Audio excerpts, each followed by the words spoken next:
she's really done with it. She's really done it. We're not even halfway through. She is really pulled this out the bag. Ha ha ha, it's not Slad. Hey up ladies, gents and everyone in between. Welcome back to another video. Lanadelrey again. You guys wanted this. I did see some comments asking for more Lanadelrey, so I give you this gift, I suppose. So this is Ultraviolence, which is Lanadelrey's second album. Technically a third, but second album since she got signed up by a record label many years ago now, I think. Already, from looking at the album cover, there's already a different vibe. This is very black and white and noir-y, whereas Born to Die was obviously it was colour for one, but it was also bright. So I feel like we're going even more depression. I also heard that this album's like an upgrade in terms of quality, according to some people. Like, I feel like the first album was definitely her introduction, and this one is like sort of her developing herself maybe as a musician, a singer, etc.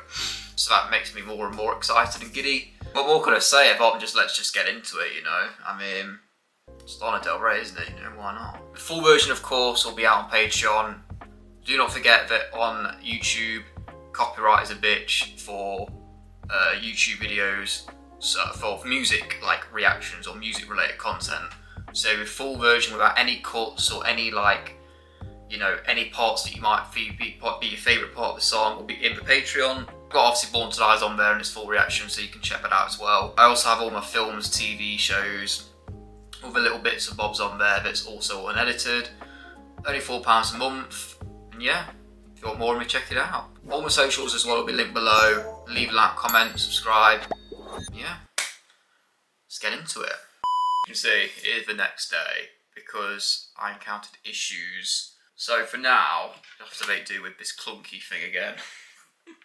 Because this works like a treat, so anyway. I've noticed how long these tracks are compared to the first album. So we could be in here for a while. Right, so here we go. First track, Cruel World.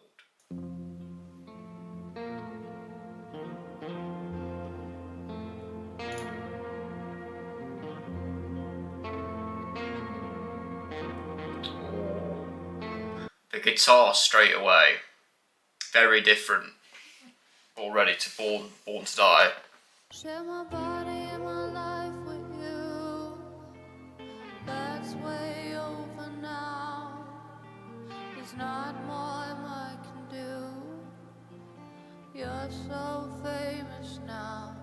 Got your Bible, got your gun, and you like. That guitar is crazy good.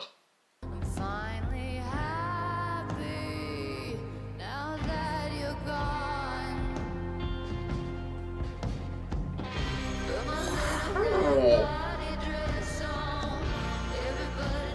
Oh, I like this already. It's like psychedelic and country, if that ever goes together.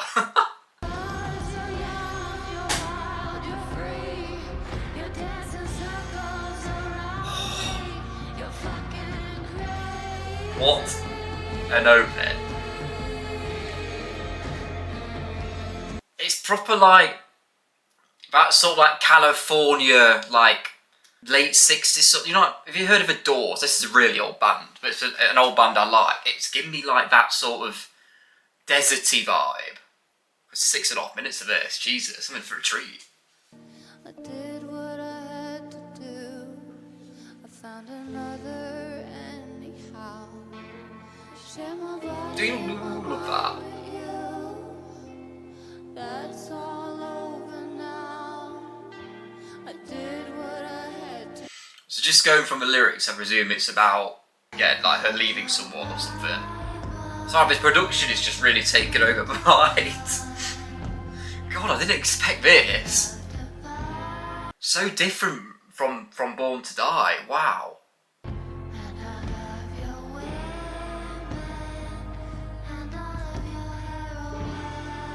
Oh, we are getting this all the bad boy energy again, aren't we? But Maybe this is what Lana's known for, you know. Maybe I shouldn't judge. Here we go, the drums. Who's on the drums, man?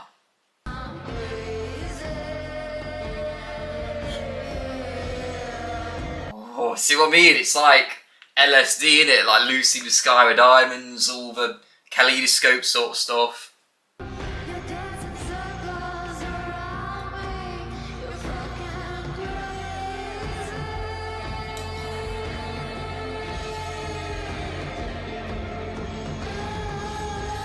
Come on, Lana.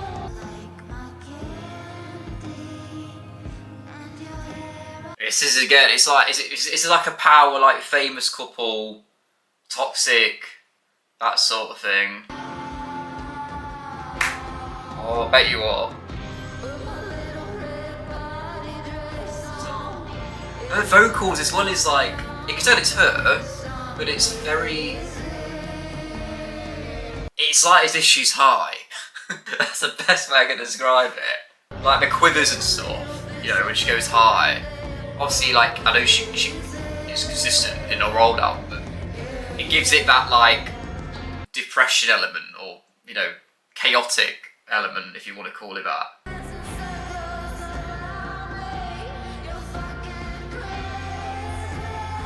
Go on.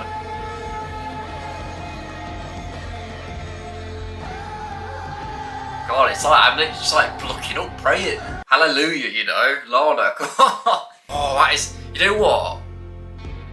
That's really woke me up.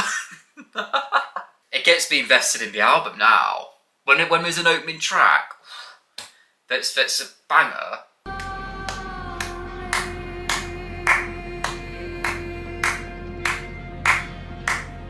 Impressive.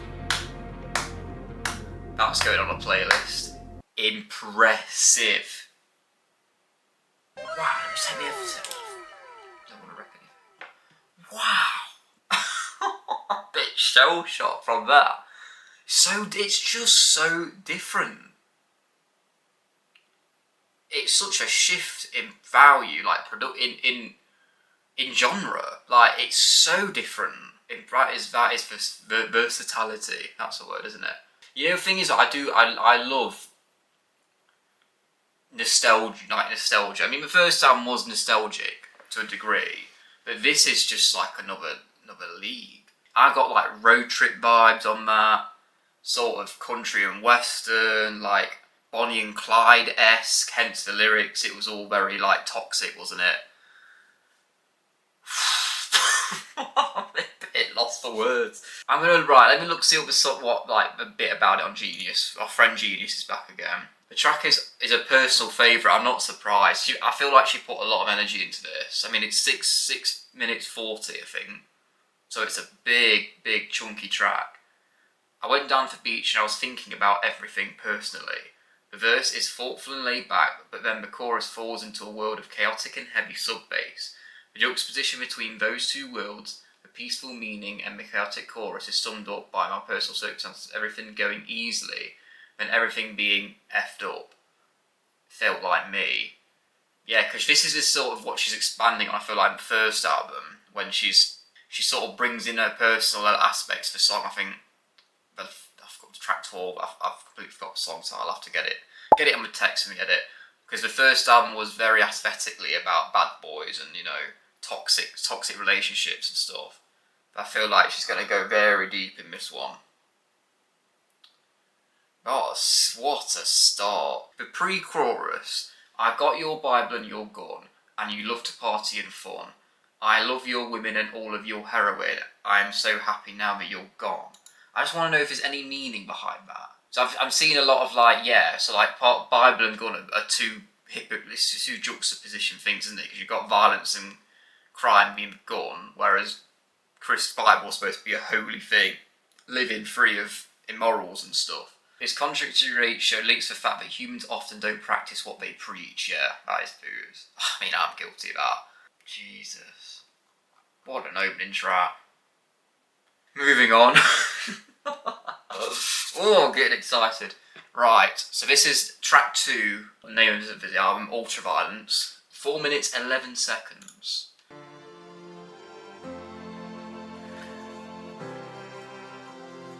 The orchestra's back again. I think this is one of the most streamed tracks as well, so.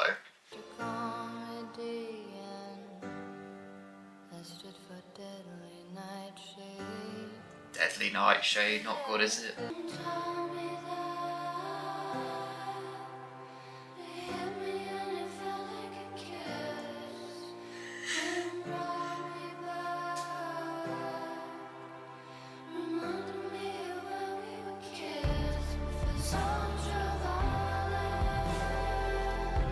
This is, again, like, natural, I'm getting. Like, there's a lot more sort of... Oh, I love that. I don't know what you call them, the wow, the pedal, foot pedal things when you play the guitar. But it's like the verses, I feel like... It's like a James Bond song, right?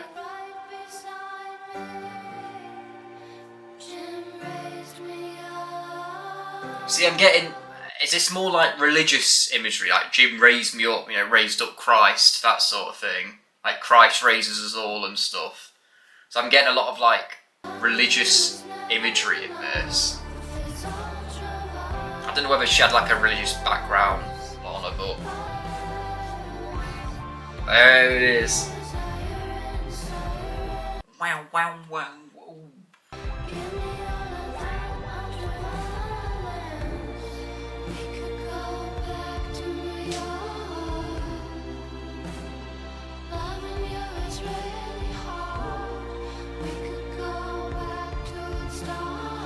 Woodstock, yes, come on. It's California, baby.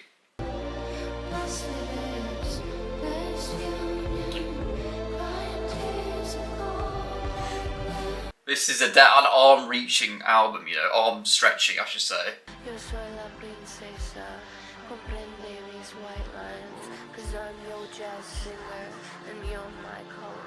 Oh, cult. Oh, cult. What's his name? Charles Manson. Is she talking about him? Or like at least link with him?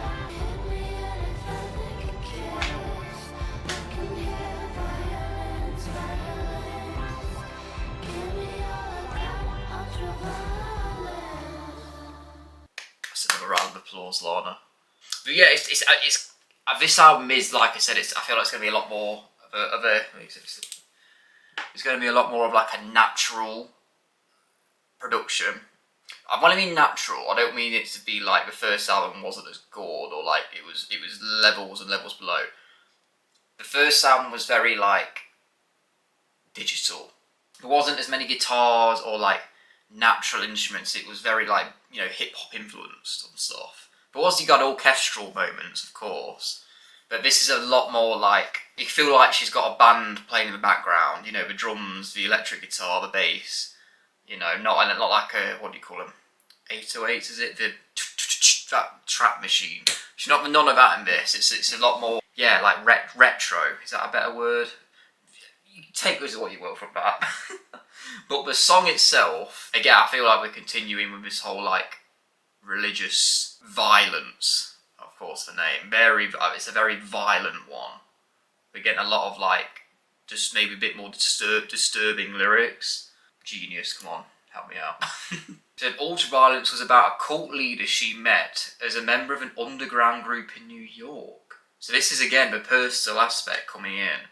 He used to be a member of an underground sect, which was reigned by a guru.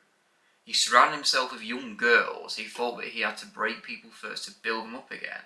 At the end, I quit the sect. Right, that's the whole like, hear the sirens, like, okay. I mean, cults are always bad, aren't they? That's the whole point. But like, Charles Manson-esque behaviour of like, sort of taking advantage of young people in particular. Because I know obviously Dawn to Die, where she was sort of a bit like a tearaway, breaking into motel pools and stuff. So it's like exploiting that sort of like vulnerability in a way. It's speculated that she's talking about Atlantic Group, a part of AA Alcoholics Anonymous. Oh, she did say she had addiction issues, hasn't she? They were notorious for their cult behaviour and poor treatment of older men and young women.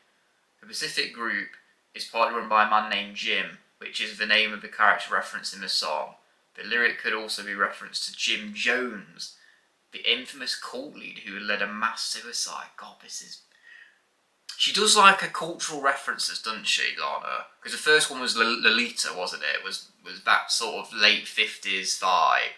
Whereas this is... I'm sort of getting an image in my head of like Southern California, you know, endless sort of plains and desert, religious like what do you call it? Extremism, is that the right word? Like this, or like a very like isolated strain of it. Right. God, what a freaking album this is. Moving on, we're on track 3 now. Shades of Cool. It's another long one, 5:40. My baby lives in shades of blue, blue eyes and jazz and latitude. He lives in California too. He drives a Chevy Malibu, and when he calls for me, not for you.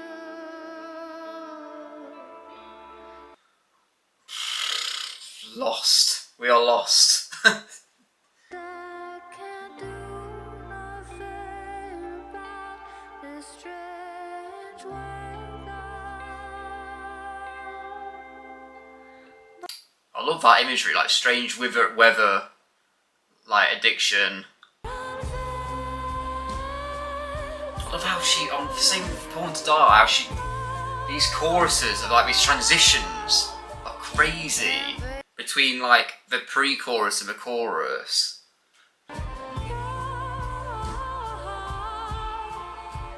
Is unbreakable.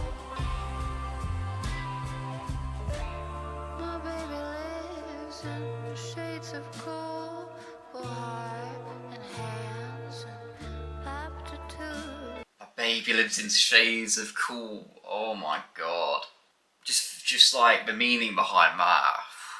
Calls for me, not for you. So who's for you? Is that is that the drugs? Is that like something else? I don't think it's a person. I can't help him, can't make him better. That's the sad reality, isn't it? Like you can't. Addiction's a very, very complicated. It's a complex thing, isn't it? Here we go. Oh, the headset nearly fell off then.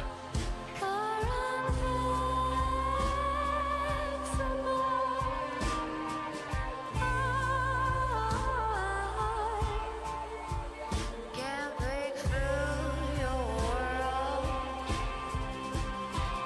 'cause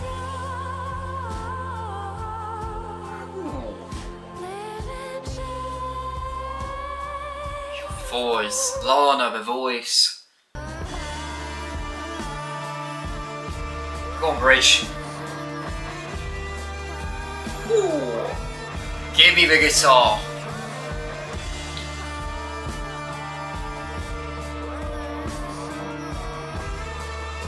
God, we're getting this distorted, I should say.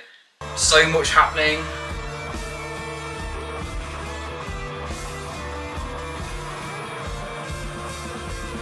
Oh, I love that.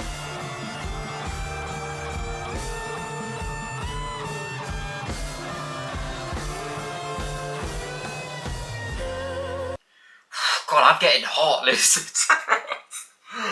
Oh, calm down.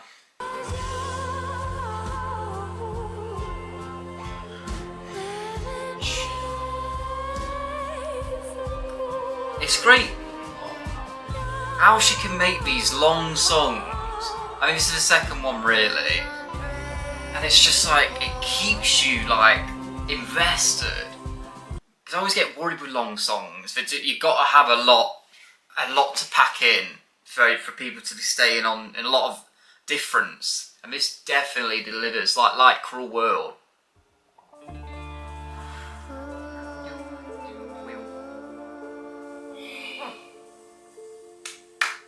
It's just 3 in a row. 3 in a row, Lana. Oh my god.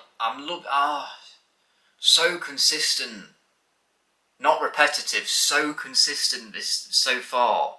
It's just it's the bridge with the guitars and the solos. It just felt so chaotic, which I loved, by the way. I love it when a song does that. You know, it doesn't have to always make sense. You know.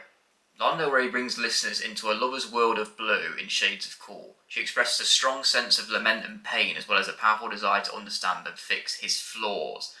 Shade of Cool is characterised by a slow, mid-tempo, waltzy rock song. Oh yes, absolutely. As the song progresses, it builds to a thundering bridge. Yes, this is what I'm talking about. Dominated by electric guitar entwined with Del Rey's passionate vocals. It's progression, right? I'm thinking of, you all know Bohemian Rhapsody, right, by Queen. I think that's 7 minutes?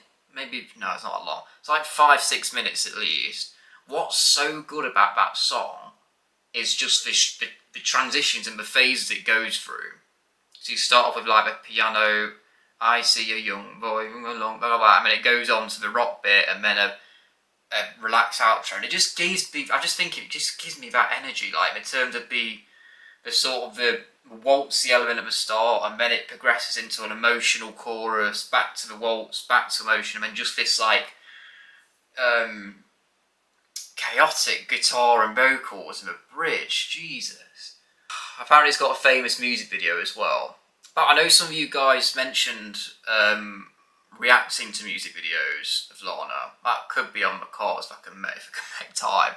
I might do it once and maybe I've listened to more of her music, and then I can sort of have more to say. Do you know what I mean? Because I feel like it's the first time I'm hearing it, I'm just reacting in real time. Whereas if I know more about like her as an artist, you know, I feel like I have more to say. I presume this album's going to be a lot of it is like it's trauma. Well, not trauma. I keep saying that word. I need to stop. Like painful, violent, sorrowness. The first album was definitely like, I don't know, I feel like it poked fun at things, whereas this is really like sad. Oh, what a song. What more have you got to give, you know? Track 4, Brooklynbaby. This is another long one, so surely there can't be any more complete bangers, like, Jesus.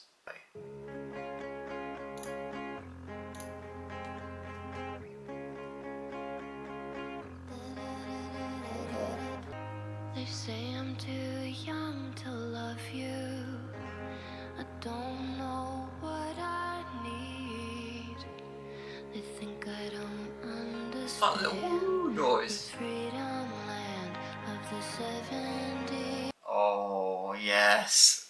I love the 70s too. I say, Oh, where are we going to go with this? I'm just I say, angelic. well, my boyfriend's in a band. He plays guitar. I can play my steady fate. I'm a Brooklyn baby. Is she from Brooklyn? Explains the song, of course she is. They say I'm too dumb to sing. They judge me like a picture book by the colors. Judge me like a picture, but I think we all know what that means, don't we? Oh my god. And I'm free. I just love that. I think it's literally 3 words, but it's, oh my god. Well, my boyfriend's in a band. I'm a Brooklyn baby. I'm a Brooklyn. Talking about my generation. Talking about that new nation. And if you don't like it, you can be. Exactly. I'm on board with that, love. So I don't have to fucking explain it. Facts. My boyfriend's in a band. Is that that's like a memo to like all the haters, isn't it, right? I'm a Brooklyn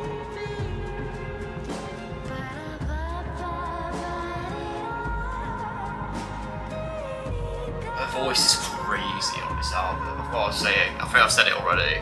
She's unlocked a new difficulty, you know. We've gone from normal to like ridiculous.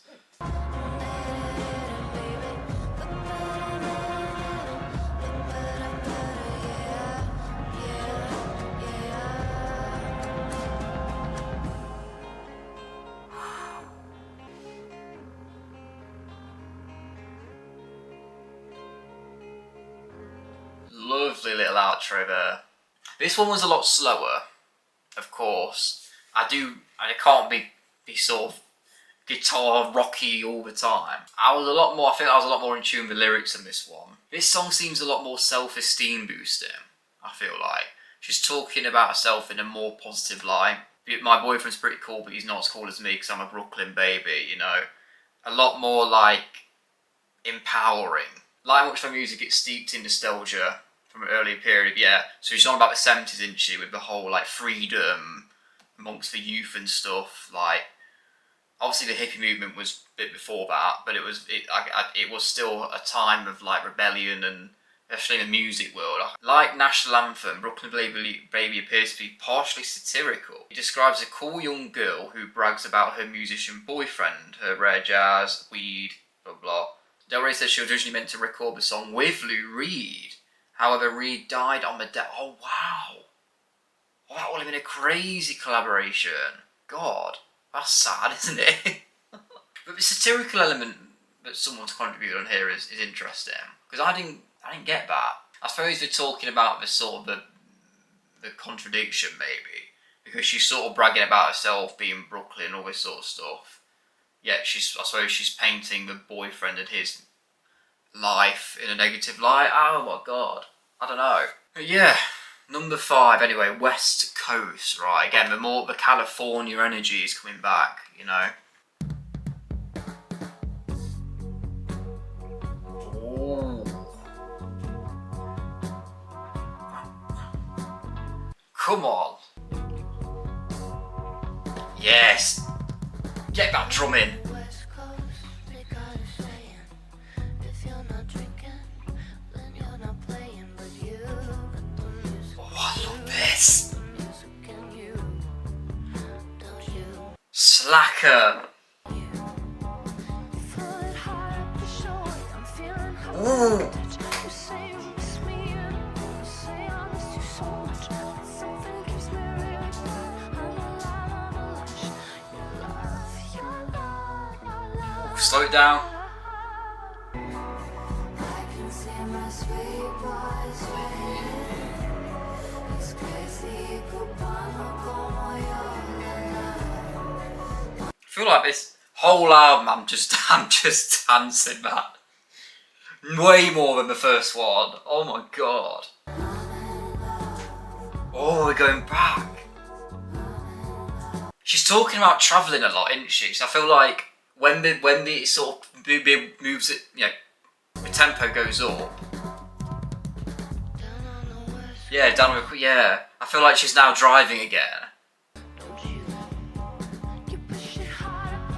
Come on.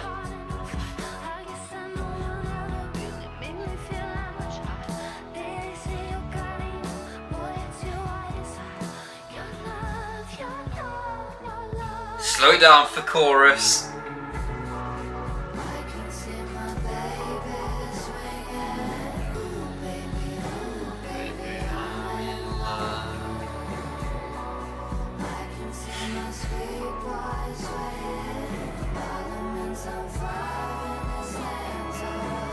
Wow. Baby, baby, I'm in love. Baby, move, baby.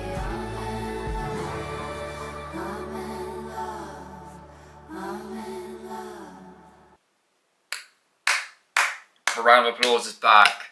That was crazy. I think this was this like the lead single of the album, which I'm not surprised. I think that's the best one yet for me. Going against the great, I feel like in songs the generic thing is to go verse and then ooh, you know, big chorus. But this is like, it started off with a bang and then she slowed it right down as if to say, to talk about like a specific sort of passionate topic, which is obviously love, and then she speeds it back up again when she's on the move. So clever! So clever! So it says, West Coast is a surf rock throwback, produced by Dan Auerbach of the Black Keys. Oh, I know who they are. Ah, does he produce this then, Dan Auerbach? Because this makes sense. Because the Black Keys are like, they're this kind of like sort of bluesy, guitar-driven music. They're a rock band or a rock duo. It uses the West Coast to frame Lana Del Rey's tale of leaving her lover to travel, only to return when she can't bear missing him. That's the whole like, his pilot's on fire and he's doing all this, raising his hands. Okay.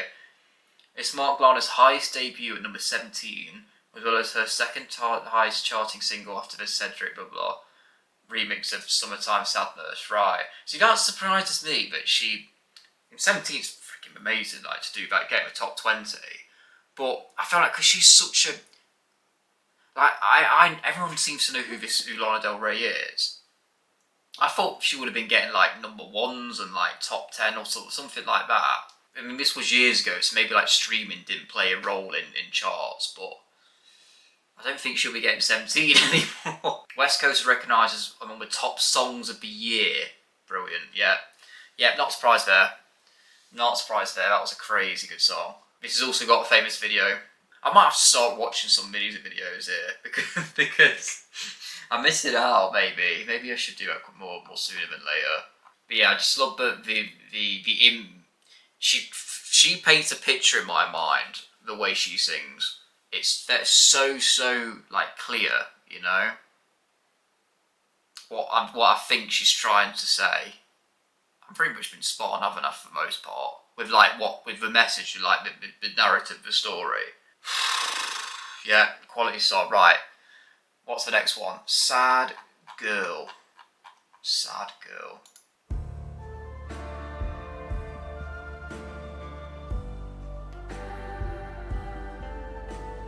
Oh, go on flute. I think that's a flute anyway.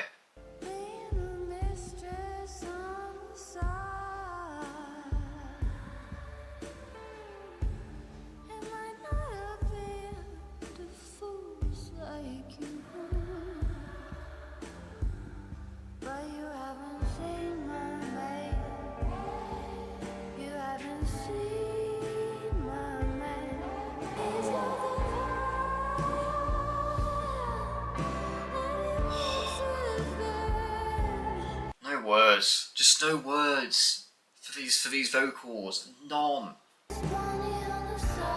Oh, Bonnie on the side, come on. I just associate Bonnie with like, with just outlawishness, you know what I mean, like naughty behaviour. Oh, Money on the side makes me a sad girl. God, okay. There's so many things to say about that. I feel like. Because I mean, she's getting money, of course, but does she want to be loved by the man?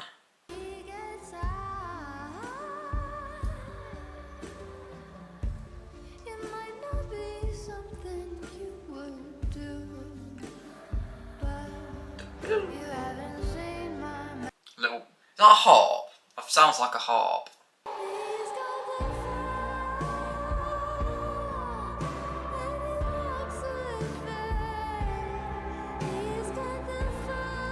So he's hot, okay.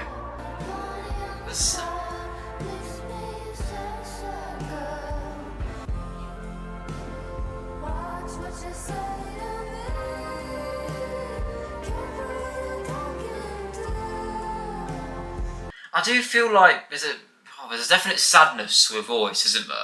Like, not rebelliousness, what's the word? Like a lashing out element.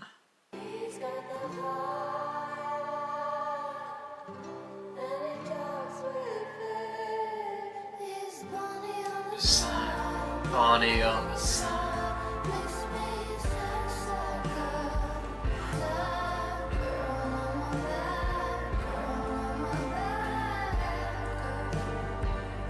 Oh, let's make it sad.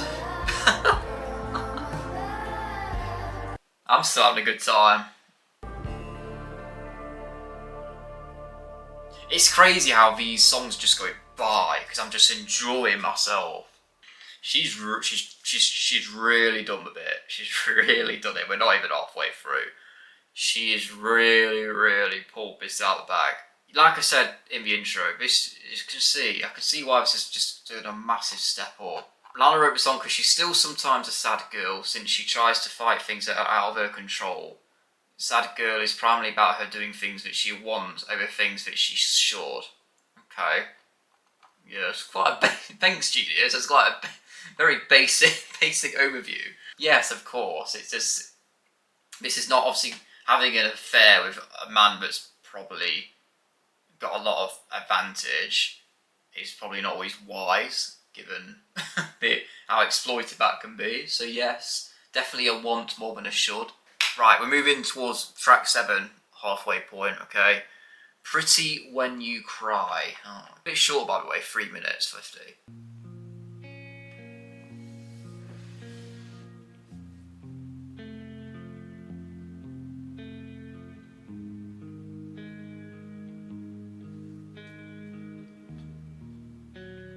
It sounds like a lot more acoustic, this one.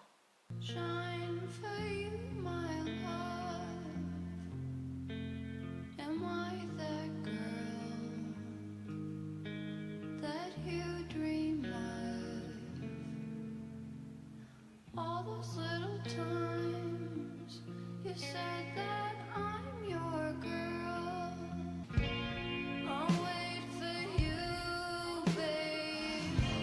That's all I do, babe. 'Cause I'm pretty when I cry.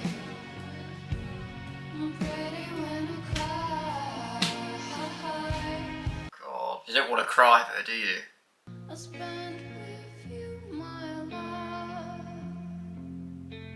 They don't mean shit compared to all your drugs. Don't need that. I'll wait for you, babe. You don't God, come it sounds like... What am I thinking? If you guys have seen Toy Story, there's a bit in it where freaking Andy is like going, Woody, it's like really like echoey. It used to mess me up as a kid. It sounds like something's going down like a hole, and a dark hole, and you can never get it back. Like the whole like drug thing, and like, I wait for you, babe, you don't come through, you never do. It's like, God, echoey, man. Grunge.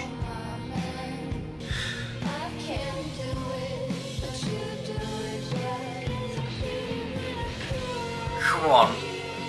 I saw that coming. Jeez. Oh my god, this guitar is everything.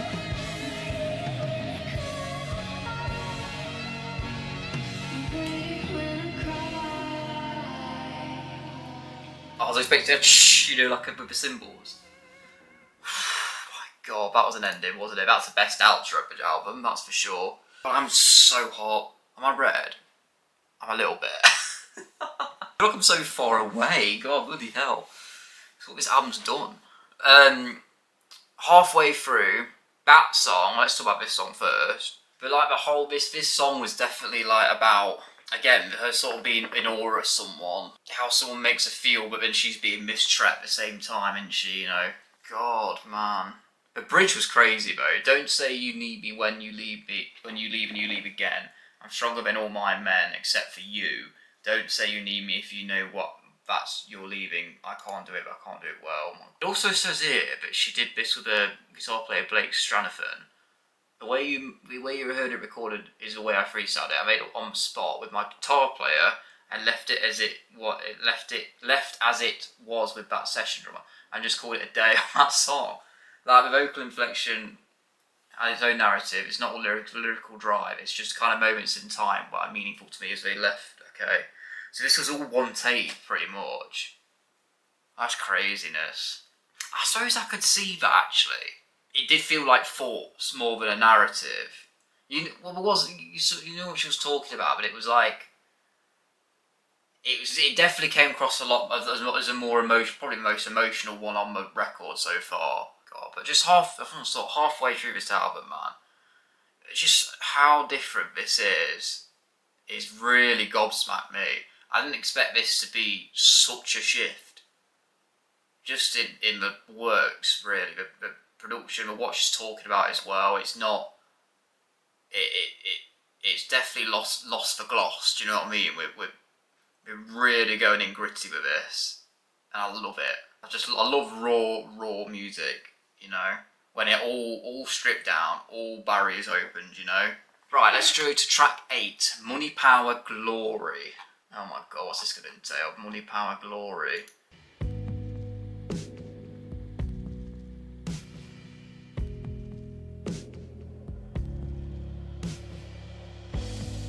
You say that you wanna go to a land that's far away. Very different vibe from the first 7 tracks already. That's not what this bitch wants.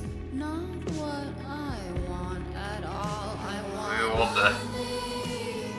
We want what really matters, don't we?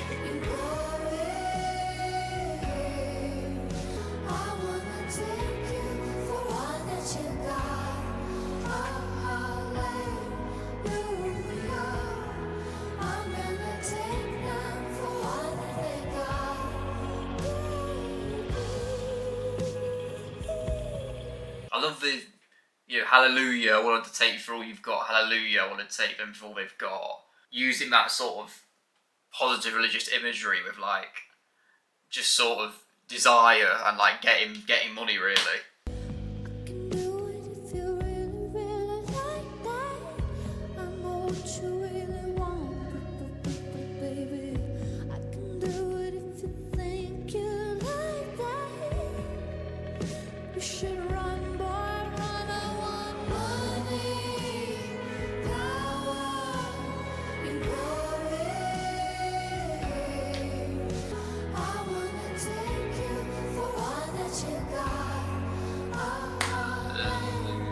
Hallelujah indeed.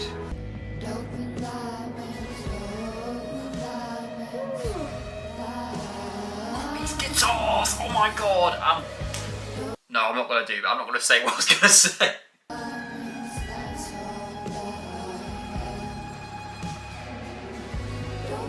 Oh my god.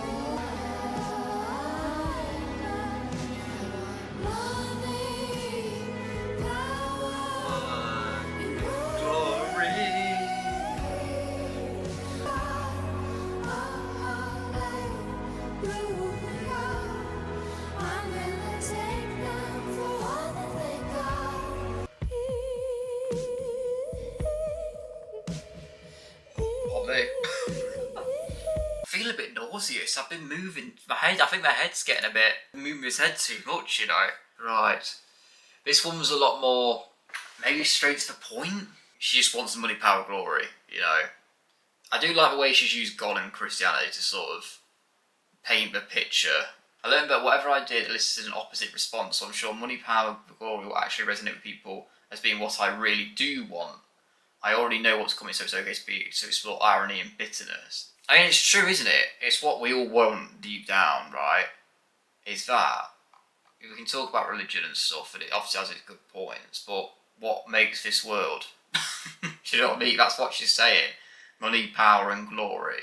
That is what gets you, I suppose, a perceived happiness or whatever. I tell you what, you know what? When I look back on this bloody reaction, I'm gonna be, I don't know what my body's doing. It's just doing all sorts. I can feel. It's like my music takes me, you know. I'm not in control. That's what I've got to say. Number 9, track 9 anyway. Fucked my way up to the top. Life is awesome, I confess. What I do bad. Lay me down tonight, baby, goes. I fucked my way up to the top. This is my show. Oh, baby, go, go, go, go.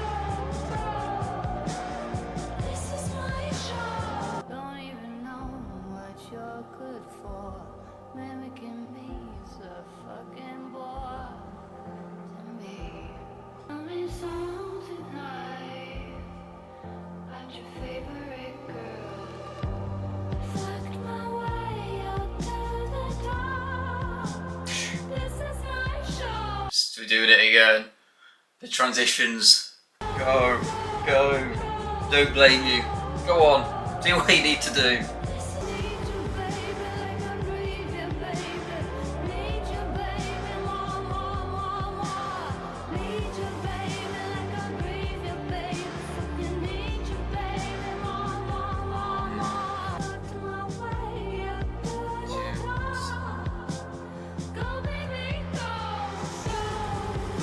This is almost like, I feel like this is sort of a lot of the way the songs are structured on this album, like it's a hymn. Do you know what I mean? Like you're in like a white tent, you know, praise the Lord. That was a nice little short track, I enjoyed that, thank you Lana. So apparently, I'm just reading here, it's about a singer who first knew about my allegedly not authentic style, but then she also copied it. And now she's acting like I'm an art project. She's the true super artist. My God, and people actually believe her. I shouldn't continue ranting. Lana hasn't named dropped the artist for speculation, but it could suggest, oh right, towards Lady Gaga and Lord. Oh my God, so there's a bit of beef. Is that what she means of a whole like I've fucked my way to the top? Like she's just sort of she messed over people and stuff, and you know. Not in the usual sexual way. That's crazy if that's like what she's trying to say. Because it makes sense. Yeah, go. This is my show. Go. This is my show. Like she's talking about how people are copying her. You know, because I imagine that's true. I felt like since Lana Del Rey, it's definitely been a shift in the way like especially like female music, I suppose, has turned towards this much more like introspective. Like music, I feel like when did she come out? Like 2012. Like the decade before that was very much like Britney Spears, you're toxic, all this sort of stuff, and that very like sort of sex fueled, if that makes sense. But this is a lot more. It's very artistic, you know. It's very like imagery, you know, not just like raw sort of like desire. And I can imagine people have definitely sort of jumped on the bandwagon, you know, in order to sort of stay relevant and whatever. What's next? Right, number 10, Old Money. Track 10, Old Money. So Old Money gives to me like aristocratic stuff, you know, like, you know, service and Lord that. Red racing cars, sunset and vine. The kids were young and pretty. Come on, piano.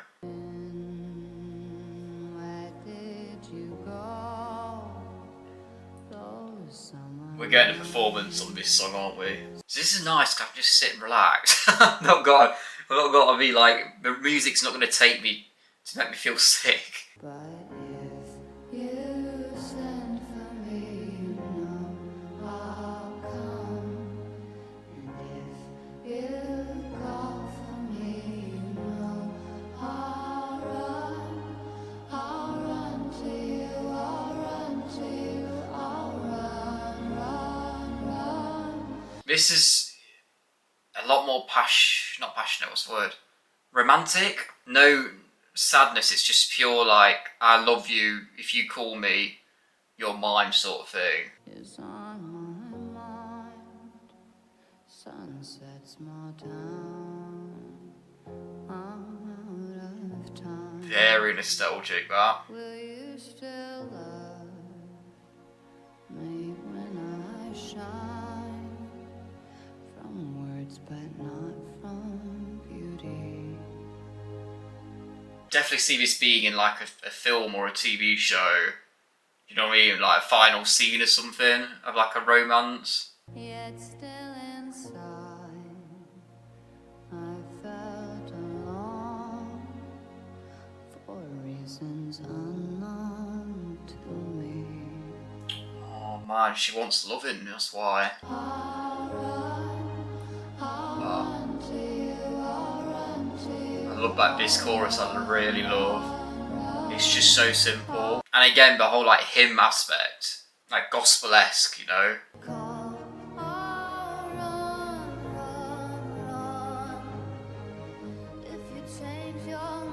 Oh, go on, little violins. Bridgerton vibes, you know. Sort of. Not completely. Red racing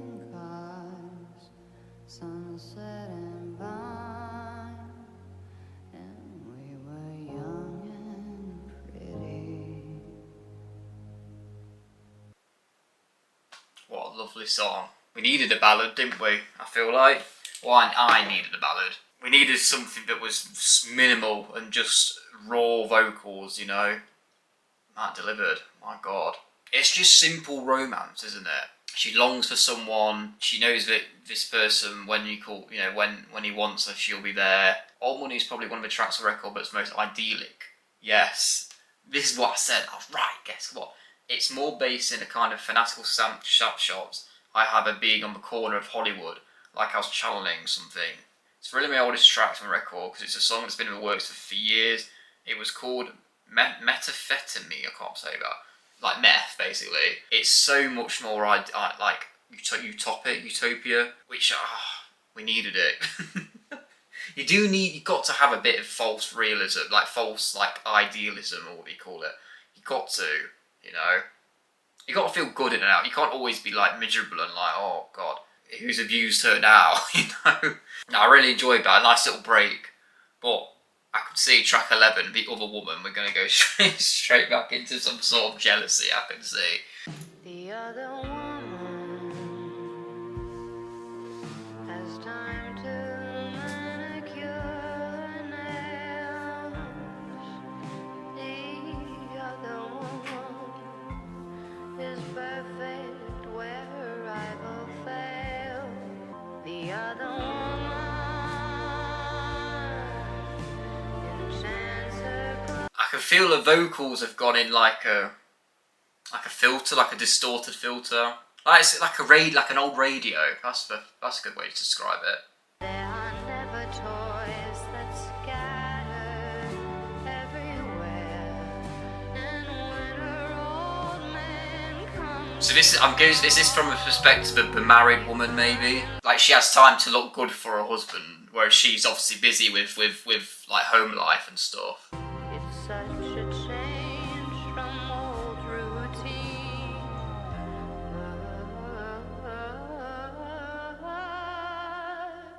The other woman,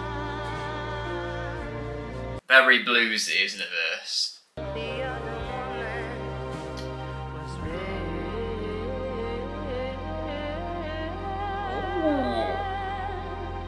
her life alone. Love that. The high voice going up. Love that.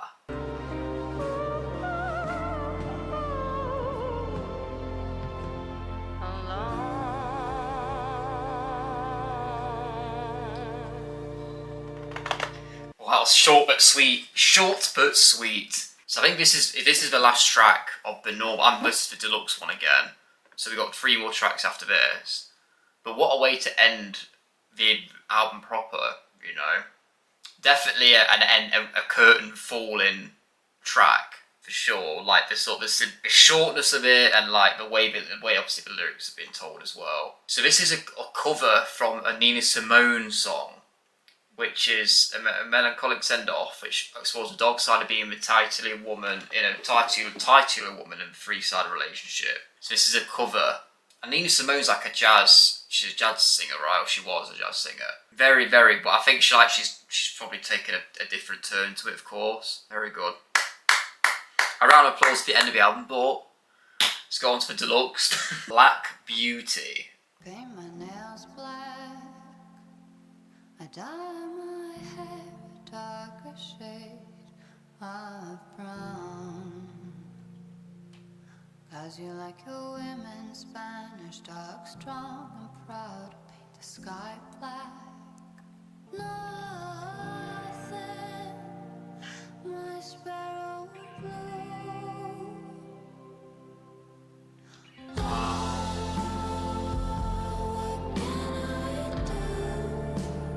Oh, he likes. Okay.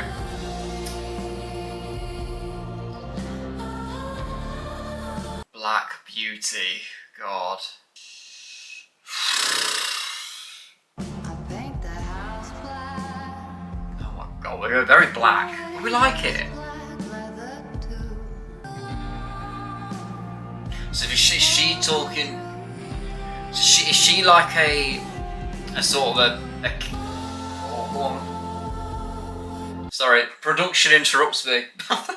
So she's using, I feel like she's using colours and like sort of Californian imagery, the ocean, blue, which I feel like is her natural state.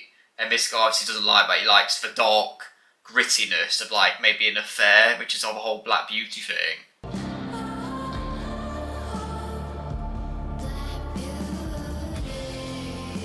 Come on, Bridge. I feel like we're gonna get some banging production in.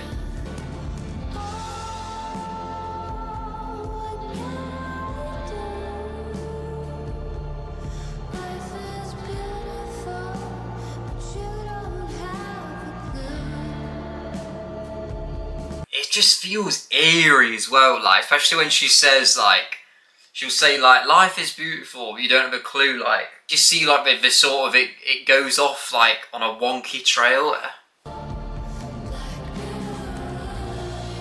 Cool.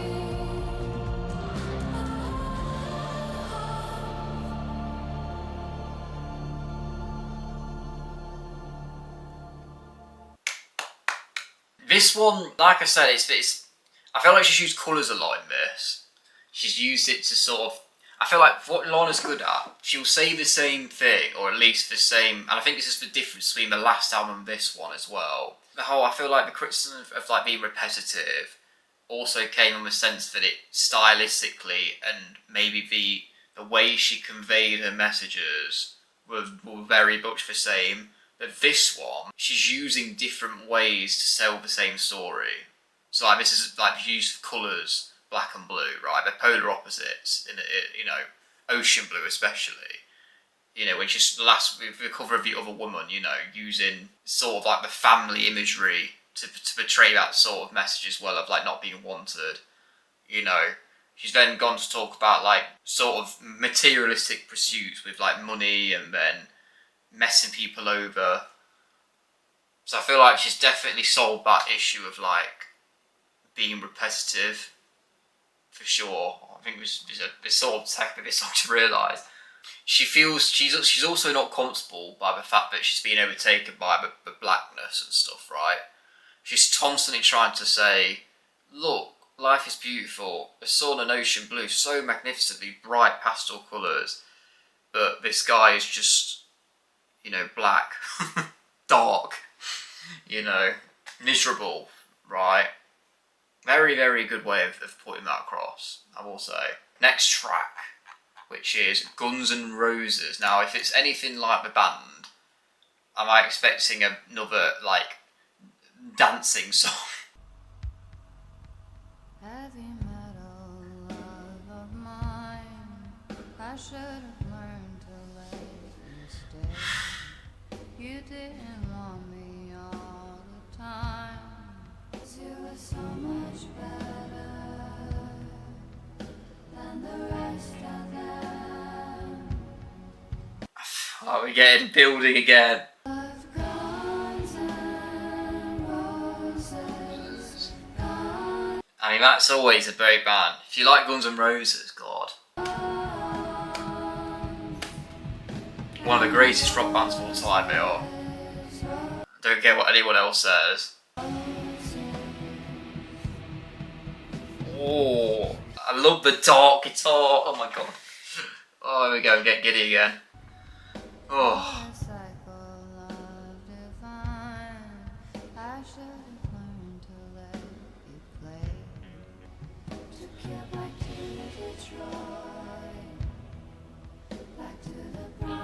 Yes, Detroit was that motor. It's like Car City, isn't it?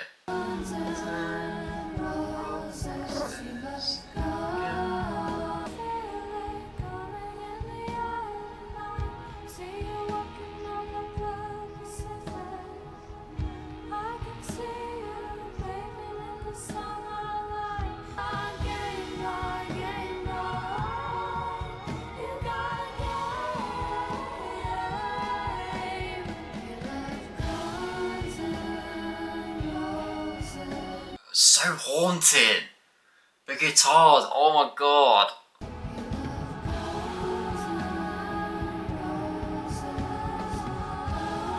Oh my god, Lana, don't haunt me, please.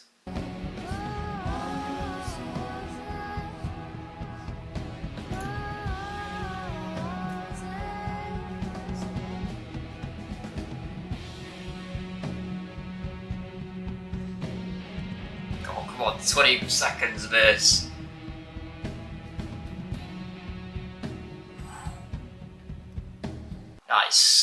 It's very like rock ballad, isn't it? This is like sparkle and like haunting, and gives another vibe to the album as well. This album's obviously very rock influenced. I feel like very like, you know, from all decades of the last, all sorts of decades, right?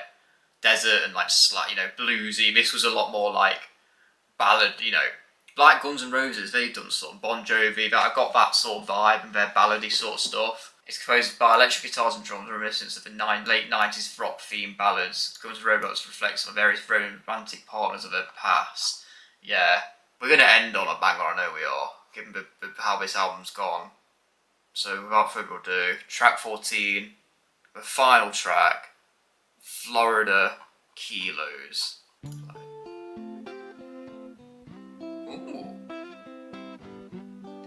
Wow, that start already reminds me of Red Hot Chili Peppers. What's this? I forgot his name, the guitarist.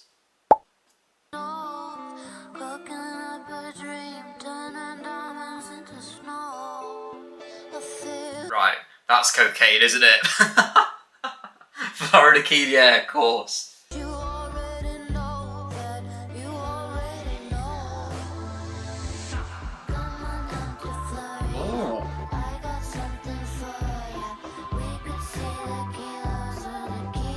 Oh, bass.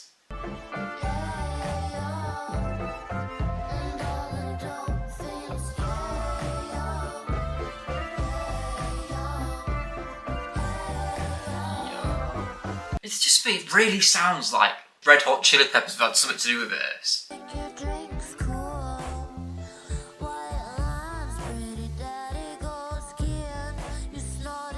Oh my god, cocaine.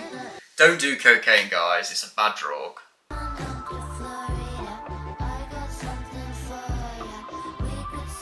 Got Florida Keys. Like Miami vibes, isn't it?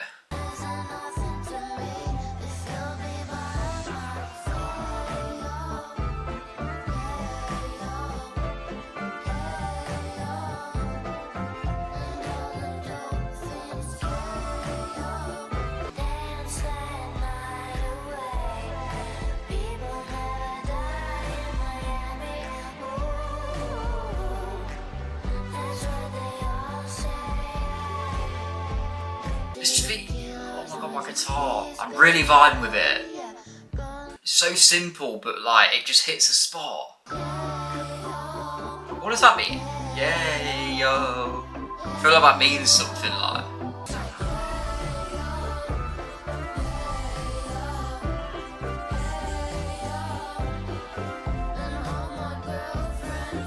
Is that just like saying, yeah, like, let's do the drug sort of thing? Like a Florida way of saying it? White line. They're not pretty, okay?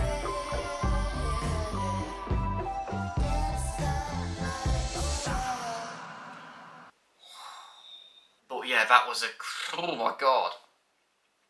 But I feel like it was a lot more, the production was more simpler. Like it was straight to the point, like, obviously we're talking about cocaine and stuff. It was a lot more like plucky, it wasn't lush, I would say, as the other 13 tracks before. It's interesting how she brings, why she wants to talk about cocaine on this album. I suppose it plays into this whole, like, violence theme, which has sort of come across a large way in this album. I mean, it even says here, like, that it's literally about comes from the biggest state that traffics cocaine, which is Florida, apparently. She was inspired by a documentary about drug traffickers in 70s Miami. Okay, yeah. That's the whole, like, the hedonistic, like, element to it, I suppose. You think of, like, Narcos and, like, this sort of running around, keys and, like, driving in convertibles and, like, white, really lightly coloured shirts, that sort of thing. So I get the appeal. Oh my god. This album, I mean, what? I mean, I suppose I've got really nothing that great to add. It's just, it's so, it's such a change from Born to Die. I I'm a little bit starstruck. I've a bit lost for words in a very, very good way, of course.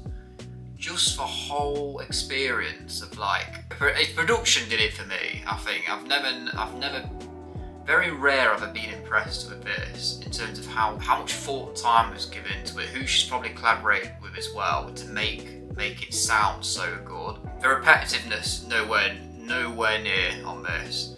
It's consistent. This is not repetitive in terms of just how she's made the album sound. I love the way she uses like religious imagery to sort of convey messages as well. I've got that a lot. Juxtaposition of that with obviously violence and like doing drugs and like these sort of immoral pursuits, let's say. I mean, it sort of, I'm looking at the song titles now and it's just Cruel World, Violence, you know, Pretty, Money, Power, like all these sort of ways of sort of conveying it. I did get the violence thing, but I suppose she's talking about maybe violence in other lights as well. That album cover makes sense now with how black and white it is. Like the whole aesthetic of it being, you know, sort of noir-esque and like gritty, you know. The lushness has got, it was, when I mean lush, it's not, it's powerful, but it's not like as glamorous, is it? It's so much more like dirty. Oh my god, I'm so impressed. No wonder people said this was such a jump. Like, I can definitely say so. I mean, this is better than the Floorboards. I assume you for saying that if you're a fan of the first album. This is so much better. I can't wait to listen to the next one now. This is God, she's going like this, you know. Of course, you know, I'm not expecting it to be as rock and roll the next album, but if it does, I'm not against it, you know. If you want me to keep doing this, I'm more than tired. I might do more other music as well. I'm really enjoying doing reacting to these music of these albums. It's giving me a different like vibe, you know. That being said, of course, full version will be out on Patreon. Leave a like and comment. Obviously, comment if you know other music suggestions or Lana love really. It also explains to me like what you think about the songs as well. That'd be quite interesting to get your perspective. But yeah, as always, subscribe, I beg, and I'll see you in the next one.